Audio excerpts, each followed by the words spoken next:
అన్వేషకుడు 7వ అధ్యాయము. సోమవారము నుండి శనివారము వరకు వ్యాపార బాధ్యతలను నిర్దిష్టముగా నిర్విరామముగా సాగించి ఆదివారము ఉదయముననే శుచియై సిద్ధార్థుడు గంగానదీ తీరమున మరల చేరినాడు. ప్రాతకాలమున నది ఎంతయో ప్రశాంతముగా ప్రవహించుచూ గోచరించినది. నదీ తరంగములు చల్లని పిల్లవాయువులను తన వైపునకు ప్రసరించుచున్నట్లుగా సిద్ధార్థునకు తోచినది. నదీమ తల్లి తనకు ప్రాతఃసమయమున శుభాకాంక్షలందించుచున్నట్లుగా సిద్ధార్థునికి భావన కలిగినది. ఆ పిల్లవాయువుల లాలనలో తన శరీరము మనస్సు చల్లబడినవి. ఆ చల్లదనపు స్పర్శయందు సిద్ధార్థునికి అనురాగము గోచరించినది. చిన్నతనపు తల్లి స్పర్శ స్మృతిపథమున మెదలినది. కన్నుల వెంట నీరు జాలువారినది. గంగమ్మ తల్లి తన తల్లిని పిల్లవాయువుల రూపమున తనకు స్పర్శగా అందించినది. కన్నుల వెంట ధారగా నీరు కారుచుండగా అతడు చేతులెత్తి గంగకు నమస్కరించినాడు. పరలోకముననున్న తల్లిని స్మరించి నమస్కరించగా నుండి కట్టలు తెగి ప్రవహించినట్లు దుఃఖము వచ్చినది. తన తల్లి తననెంతో అల్లారు ముద్దుగా పెంచినది, ప్రేమతో లాలించినది, శుద్ధులు చెప్పినది. ఆమె ప్రేమను తాను పొందినాడు. యుక్త వయస్సునకు పెరుగగా మనస్సునందు లేతదనము తగ్గి తల్లి ప్రేమను మమకారముగా దర్శించినాడు. తానెంత మూఢుడు! ఆమె మనస్సు ఎంత కష్టపడినదో! విధి లేక తల్లి తనను ఆశీర్వదించినదే కాని హృదయపూర్వకముగా కాదు. తల్లి దీవెన పొందని తనను దైవము అనుగ్రహించునా? తల్లిని గుర్తు చేసిన గంగమ్మ తల్లికి మరొకసారి మ్రొక్కగా తల్లిని గూర్చిన మరికొన్ని భావములు సిద్ధార్థుని మనస్సులో మెదలినవి. ఆత్మానుభూతి అను ఆశయము మనస్సును ఆవరించగా తాను పసితనము వలన తల్లిని నిరాదరించినాడని సిద్ధార్థునికి అవగతమైనది. తల్లి కంటనీరు పెట్టక తనను ఆశీర్వదించి పంపిన ఘట్టము కన్నులలో మెదలినది. ఆమె ఎంతటి స్థితప్రజ్ఞురాలు! నా ఆశయము సిద్ధించుటకై ఆమె త్యాగమునకు సిద్ధపడినది. ప్రేమకు త్యాగము ప్రాణమని సిద్ధాంతమే తనకు తెలుసును. తల్లికి తదనుభూతి మిగలగా తనకు సిద్ధాంతము మిగిలినది. ఆమె జీవితమంతయు పరికించి చూడగా సిద్ధార్థునికి ఆమె త్యాగమయి అని ప్రేమమయి అని గోచరించినది. తన తండ్రి నిర్వర్తించు సమస్త కార్యములందునూ శ్రమ అని భావించక ఆమె సహకరించినది.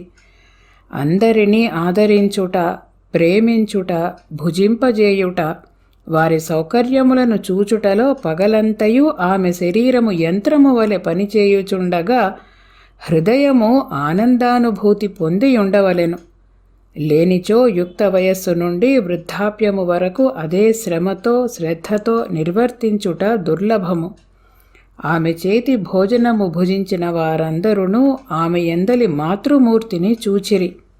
వయస్సుతో నిమిత్తము లేక ఆమె అందరినీ మాతృభావనతో మన్నించెడిది. ఆమె ఉన్నతత్వము తనకు తెలియలేదు. తండ్రి చేయు బోధనలను తన బోటి వారందరూ మనస్సుతో స్వీకరించగా ఆమె సూటిగా హృదయముతో స్వీకరించినది. మనస్సుతో బోధనలను స్వీకరించిన వారు సిద్ధాంతములలోనికి ప్రవేశించుదురు. హృదయముతో స్వీకరించిన వారు సరాసరి దివ్యానుభూతిని పొందుదురు. జీవునికి వలసినది అనుభూతియే కదా. సిద్ధాంతములు కడుపు నింపవు, వాని వలన హృదయములు పొంగవు. బోధనల నుండి హృదయము పొంగినచో పర్యవసానము మనోవికాసము. మనసు వికసించినచో జీవునికి బుద్ధిలోక ప్రవేశము కలుగును. బుద్ధిలోకముననే ఆనందము లభించును. తన తల్లి సుశీలమ్మ బుద్ధిలోకమున జీవించుచు తదానందమును పొందుచు మనస్సు, ఇంద్రియములు, శరీరమును నిత్య నైమిత్తిక కర్మల యందు వినియోగించినది. ఆమె హృదయములో నుండి తన మనస్సు, ఇంద్రియములు, శరీరము ఒక సాధనముగా, వాహనముగా, యంత్రముగా వినియోగించినది. భగవద్గీత యందు ఈ స్థితినే కర్మ సన్యాసయోగమందురు. మనో ఇంద్రియ శరీరములు క్షరపురుషుడుగా అందువసించు జీవుడు అక్షరపురుషుడుగా భగవద్గీత కీర్తించును. ఆమె అక్షరమై క్షరమగు మనో ఇంద్రియ వ్యాపారముల నుండి విడివడి నిలచి వానిని వినియోగించుట తనకిప్పుడు తెలియవచ్చినది. కొబ్బరి కురిడి కొబ్బరి పెంకు నుండి విడివడి అందుండుట, వేరుశెనగ పప్పు పరిణతి చెంది తొక్కు నుండి విడివడుట, వెలగపండు వెలగ పెంకు నుండి విడివడుట, పండిన దోసపండు తీగ నుండి విడివడుట ఇత్యాది ఉదాహరణలన్నీయూ ఒక్కమారుగా సిద్ధార్థుని మనస్సున మెదలినవి. ఉర్వారుకమివ బంధనాన్ మృత్యోర్ముక్షీయమామృతాత్ అని పలుకుటయే తన బోటివారికి తెలిసినది. తన తల్లికి అది అనుభవైకము. నిజమునకు తాను వెదుకబోవు విషయములన్నీయూ తన ఇంటిలోనే ఉండగా తాను గ్రుడ్డితనమున ఇల్లు వదిలినాడు. తనకిప్పుడు తోడు తల్లిదండ్రుల ఆశీర్వచనమే. ఇట్లు భావించుచుండగా భాస్కరుడు తూర్పున ప్రచండుడగుట ప్రారంభించెను. అతన్ని కిరణముల చురుకుదనము సిద్ధార్థుని అతని భావపరంపరల నుండి మేల్కొల్పినది. తాను ఈనాడు సౌదామని గృహమున భుజించు విషయము జ్ఞప్తికి వచ్చినది. వడివడిగా ఇంటికి పోయి సేద తీర్చుకొని మరల స్నానమాచరించి నూతన వస్త్రములను ధరించి సమయమునకు సౌదామని గృహమునకు చనినాడు. సౌదామని ఎప్పటి వలనే సిద్ధార్థుని ఆహ్వానించి అతనితో కలిసి భుజించి తాంబూలము గ్రహించి సిద్ధార్థుని వంక చూచుచూ, ఈ వారము వార్తలేమి, విశేషములేమి, వ్యాపారము బాగుగా సాగుచున్నదా? భావ వ్యాపారము కూడా సాగుచున్నదనుకొందును. నీ భావ పరంపరలు నీకు జీవితమున సహాధ్యాయుల వలె తోడుగా ఉండును కదా. నీ భావములను సిద్ధాంతములను మరికొన్ని వినుటకు నా మనస్సు ఉత్సహించుచున్నది. స్నేహభావముతో తెలుపుము, శ్రద్ధగా వినిదను అని పలికెను. సిద్ధార్థుడు, క్రిందటి వారము నీకు వీడ్కోలు తెలిపి గంగానదీ తీరము చేరితిని. గంగ సమీపమున కూర్చుంటిని. ప్రప్రథమముగా జీవితమున గంగ యొద్ద కూర్చుండుట జరిగినది. గంగానది చక్కని అనుభూతినిచ్చినది. నా అంతులేని భావ పరంపరలకు గంగమ్మ తల్లి విడుపు చూపినది.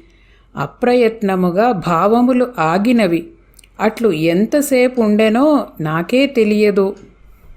మరల ఈ ప్రాతకాలముననే నదీ తీరము చేరి నదిని దర్శించుచూ కూర్చుంటిని.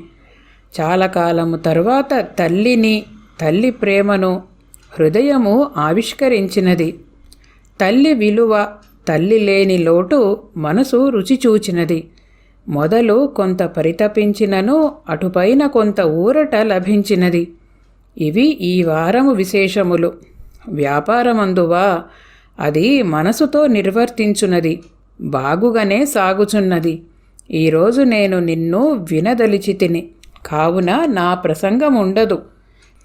స్నేహము, ప్రేమ, బంధము, స్వతంత్రము అను అంశములను గూర్చి నీ అభిప్రాయము తెలిపినచో సంతసించెదను. సౌదామని కొన్ని క్షణములు మౌనముగా నుండి అటుపై ఇట్లు తెలిపినది. నా దృష్టిలో స్వచ్ఛమైన ప్రేమ, స్నేహము ఒకటియే. అవి నాణెమునకు బొమ్మ, బొరుసుల వంటివి. ఒకటి లేనిదే రెండవది లేదు, రెండవది లేనిదే మొదటిది లేదు. ప్రేమ లేని సత్యము, సత్యము లేని ప్రేమ ఉండవు. వానిని విడదీయుట మనోలక్షణము. స్వచ్ఛమైన ప్రేమ, సత్యము హృదయజనితములే గాని మనోజనితములు కావు. మనస్సునకు అంతుపట్టునవి కూడా కావు. మనోలోకమున ప్రేమ, స్నేహము అనువానికి కారణమున్నది. అనగా ప్రేమించుటకు కారణము, స్నేహము చేయుటకు కారణము ఉండును. హృదయలోకమున ప్రేమ, స్నేహము కారణము లేకయే కలుగును. ఎంత వెదకినను ప్రేమ కారణము, స్నేహ కారణము కనబడవు. వెదకుట మనోలక్షణము, ఉండుట, అనుభూతి చెందుట హృదయ లక్షణము. అందువలన హృదయమున జనించిన విషయములను మనసుతో తర్కించుట నిరుపయోగము. కొందరికి కొందరన్న తెలియకయే ఇష్టము కలుగును. ఆ ఇష్టమునకు కారణముండదు. ఎందుకు ఇష్టపడుచున్నాను అని తనను తాను ప్రశ్నించుకొనినను సమాధానము దొరకదు. రసానుభూతి హృదయ లక్షణము. ఎందులక అనుభూతి కలుగుచున్నది అని మనసు ప్రశ్నించున్నప్పుడు మౌనమే సమాధానమగును. ఉదాహరణకు, పసివానికి పంచదార ఇష్టము. నీకు పంచదార ఎందుకు ఇష్టము అని అడిగినచో ఇష్టము అంతే అని తెలుపును గాని ఇందువలన ఇష్టము అని తెలుపడు. అందువలన ఇష్టము అని తెలియనవన్నీయూ మనోలోకపు అనుభూతులే. ఎందువలనో తెలియక ఇష్టపడుట ఆనందలోకపు అనుభూతి. అక్కడ ఎందువలన అను ప్రశ్నకు సమాధానముండదు. పెద్దలు తరచూ ఇట్లనుచుందురు, రసపట్టులో తర్కము కూడదు. ఇది సత్యము. గోపయ్య నల్లనివాడు, రాధ తెల్లనిది. నల్లనివాడు కదా, ఏమి బాగున్నాడు అని తల్లిదండ్రులు పలికినప్పుడు రాధ ఏమో నాకు తెలియదు, నాకిష్టము అంతే అనడిదట. ఇట్టి విషయములలో తర్కము ఏమి చేయగలదు? ప్రేమ ఈ విధముగా తర్కమునకు అందనిది. దానినే నీవు స్నేహమనుచున్నావు. నీకింకను ప్రేమానుభూతి కలుగలేదు. నిజమగు స్నేహము యొక్క అనుభూతి కూడా లేదు. ఇవి కలిగిన వారి ప్రవర్తనమే కొంత వింతగా నుండును, కొంత పిచ్చిగా గోచరించును. ఇక దివ్య ప్రేమను అనుభూతి చెందిన వారి గూర్చి చెప్పనక్కరలేదు కదా. వారు లౌకికులకు పిచ్చివారి వంటివారు. అలౌకికులకే అలౌకికులు అర్థమగుదురు. లౌకికులకు లౌక్యము మాత్రమే అర్థమగును. సత్యమన్నను ప్రేమయన్నను ఒకటే. నిన్ను పిలిచి స్వయముగా వండి భోజనము పెట్టుట స్నేహమా, ప్రేమ? నీవు నా పిలుపునకు ప్రతిస్పందించుట, భోజనమును ప్రశంసించుట, నన్ను ప్రశంసించుట స్నేహమా, ప్రేమ? మునుపు నీవెప్పుడైనా ఇట్లు ఎవ్వరితోనైనా ప్రతిస్పందించితివా? నీవు తెలిపిన నీ గత చరిత్రలో అట్టి సన్నివేశము లేదు. అప్పుడు ఏల ప్రతిస్పందన లేదు, ఇప్పుడేల కలుగుచున్నది? కారణం చెప్పగలవా? సిద్ధార్థుడు, దానిని గూర్చియే ఆలోచించుచున్నాను. నిన్ను గూర్చి భావములు తెరలు తెరలుగా వచ్చుచున్నవి. మనసు నిన్ను నిరంతరము ప్రశంసించుచునేయున్నది. సరి అయిన కారణము ఇంకనూ తెలియదు.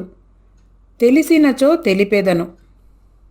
సౌదామని, తెలియక ఇష్టము పుట్టుటయే స్నేహము లేక ప్రేమ. ఎంతకాలము గడిచినను కారణము తెలియలేదు. ఎందువలననగా మన పరిచయము స్వార్థము నుండి పుట్టినది కాదు. సౌదామని సిద్ధార్థునితో ఇంకనూ ఇట్లనెను, స్నేహము ప్రేమ ఉండవచ్చును కాని స్నేహబంధము ప్రేమబంధము ఉండరాదని పలికితివి. బంధమనుకొనుచు పారిపోవువాడు ప్రేమానుభూతి గాని స్నేహానుభూతి గాని పొందలేడు.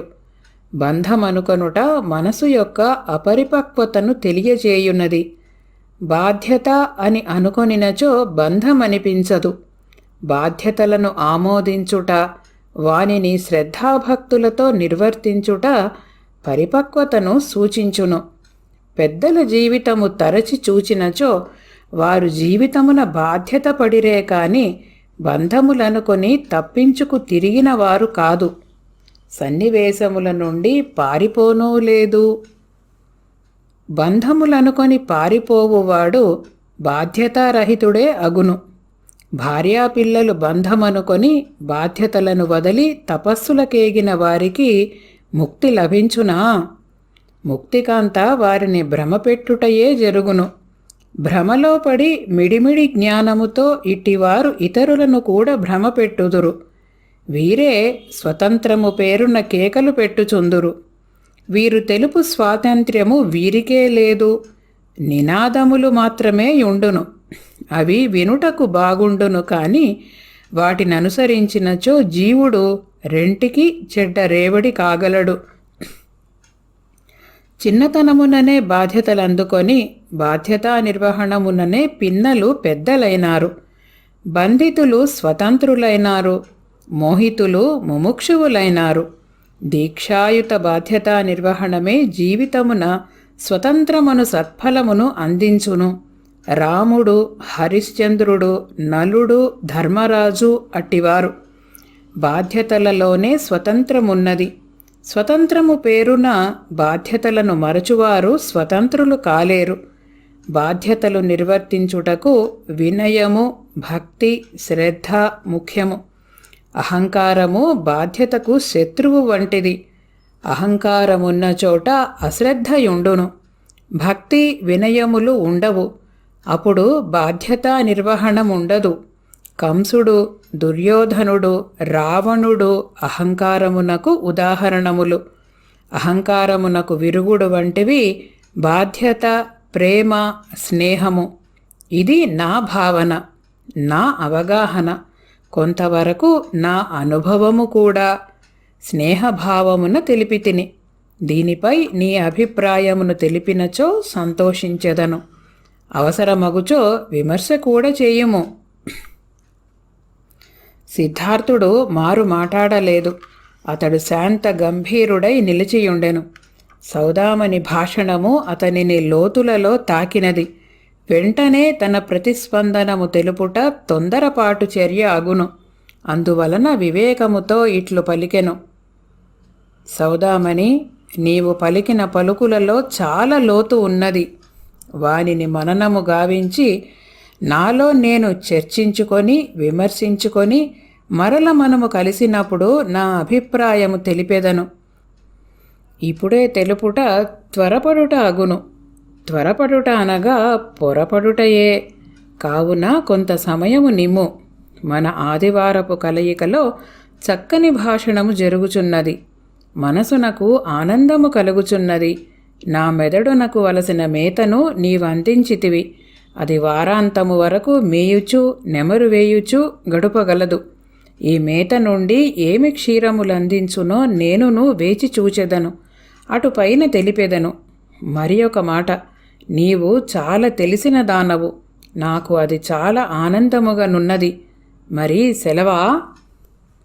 ఇంతలో తేనీరు వచ్చినది. ఇరువురును తేనీరు సేవించినారు. సిద్ధార్థుడు సింహద్వారము నుండి నిష్క్రమించుచుండగా ద్వారముకడ నుండి సౌదామని చూచుచునుండెను. సిద్ధార్థుడు తన నివాసమునకు ప్రవేశించుటకు పూర్వము ఒకసారి వెనుదిరిగి చూచెను. సింహద్వారమున నిలిచియున్న సౌదామణిని చూచెను. స్నేహపూర్వకముగా చేయి నూపెను. సౌదామణి సంతసించుచు సౌకుమార్యముగా తన చేయిని ఊపెను. ఆమె హస్తము కదలిక అతని మనస్సులో ముద్ర వేసినది. నివాసమున కేగినాడే గాని ఆమె భాషణము, చిరునవ్వు, చేతి కదలిక భావలోకమున తిరుగాడసాగినవి. గంగానదీ తీరమే తనకు శరణ్యమనుకొనుచు హుటాహుటిన నదీ తీరము చేరినాడు.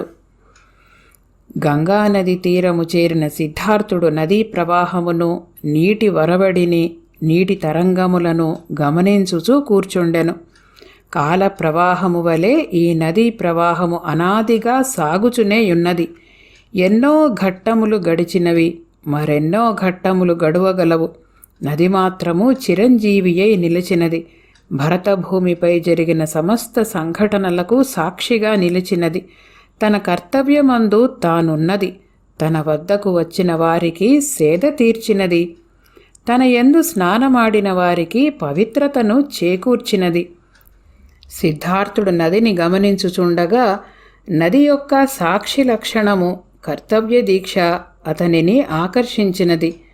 కర్తవ్య దీక్ష తనకున్నది. సాక్షి అయి తన భావతరంగములను తాను ఎప్పటికప్పుడు చూచుకొనుచునేయున్నాడు. తనదైన ప్రయాణము నది వలె సాగించుచున్నాడు. నదిలో ఉపనది కలిసినట్లుగా తన భావపరంపరలలోనికి సౌదామని భావపరంపరలు వచ్చి చేరుచున్నవి. నది ఉపనదిని ఇముడ్చుకున్నట్లుగా సౌదామని భావములను గుర్తించి ఇముడ్చుకొను ప్రయత్నమున తనకొక చిన్న కలవరము కలిగినది. ఉపనది నదితో సమానమైనదై దాని ప్రవాహము కూడా సమానమైనదై ఉన్నప్పుడు దాని సంగమున నదికి ఒరవడి ఎక్కువగును. నది రూపురేఖలు కూడా మారును. ఉపనది రూపురేఖలు సంతరించుకున్న నది ముందు నది వంటిది కాదు. జీవితయానములో ప్రతి జీవికిని కొందరు స్త్రీ పురుషులు తారసిల్లుదురు. వారితో సన్నిహితత్వము పెరిగిన కొలది వారి ప్రభావము జీవునిపై పడగలదు. అట్లే జీవుని ప్రభావము వారిపై పడగలదు. ఇరువురి చేతనా ప్రభావములలో ఎక్కువ చేతన కలిగిన స్వభావము తక్కువ చేతన కలిగిన స్వభావముపై ప్రభావము చూపును. గురు శిష్యుల సంబంధమున గురువు ప్రభావము శిష్యునిపై పడుట, తండ్రి తనయుల సంబంధమున తండ్రి ప్రభావము తనయుడిపై పడుట, పెద్దల ప్రభావము పిన్నలపై పడుట వీనికి ఉదాహరణములు. సరిసమానమగు ప్రభావమున్నచో మార్పు ఇరువురికిని కలుగగలదు. సిద్ధార్థుడు ఈ విధముగా భావించుచు సౌదామని ప్రేమను గూర్చి, స్నేహమును గూర్చి, బంధమును గూర్చి, బాధ్యతను గూర్చి, స్వతంత్రతను గూర్చి పలికిన పలుకులు తన అవగాహనకు కొంత విశాల దృక్పథము చేకూర్చినవి. సౌదామని పలికినట్లు స్నేహము, ప్రేమల సంబంధము మనోలోకమున ఒక రీతిగా నుండును, హృదయలోకమున మరి ఒక రీతిగా నుండును. అట్లే మనసు క్రింది లోకమైన కామలోకమున గర్హనీయముగా నుండును. మనోలోకము మధ్యమము, కామలోకము అధమము, హృదయలోకము ఉత్తమము. హృదయలోకమునకు అనుభూతి లక్షణము, మనోలోకమునకు ప్రయోజనము లక్షణము, కామలోకమున పశుప్రవృత్తి లక్షణము. కామలోకము పశువుల లోకము, మనోలోకము మానవుల లోకము. హృదయలోకము దివ్యపురుషుల లోకము. దివ్యలోకము నుండి చూచిన అన్నియూ దివ్యములే, మన లోకము నుండి చూచిన అట్లుండదు. సౌదామని హృదయము నుండి చూడుమని తనను హెచ్చరించినది. అటు నుండి ప్రేమ, స్నేహము దివ్యములే అని తెలిపినది. బంధములు చూడకుము, బాధ్యతలు చూడుము అని తెలిపినది. హృదయము కలవారే బాధ్యతలను నిర్వర్తించువారు. అది లేనివారు బాధ్యతలను బంధములనుకొని నిరాకరింతురు. బాధ్యతయందు బంధము లేదని తెలిపినది. ఎంత చక్కని విషయము! తాను తండ్రి చేయు ధర్మకార్యములను కొనసాగించుచు స్వస్థలము అందు ఉండుట బంధమనుకొనినాడు. వివాహము, సంతానము బంధమనుకొనినాడు.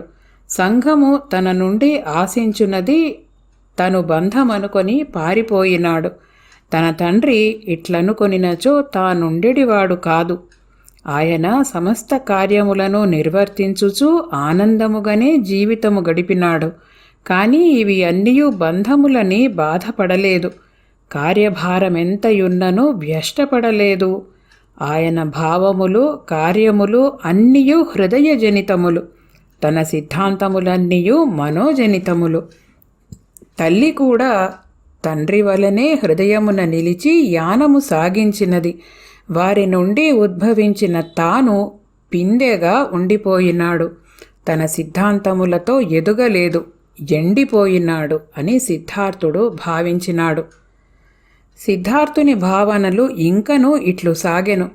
తాను పిందె, తన తల్లిదండ్రులు పండిన ఫలములు, వారి లక్షణములు కూడా తన యందు ఉన్నవి. కానీ తన చుట్టూను తన సిద్ధాంతములు పెంకు కట్టినవి. పెంకు పగిలినచో పిందె పెరుగుటకు, కాయ అగుటకు, పండుటకు అవకాశముండదు.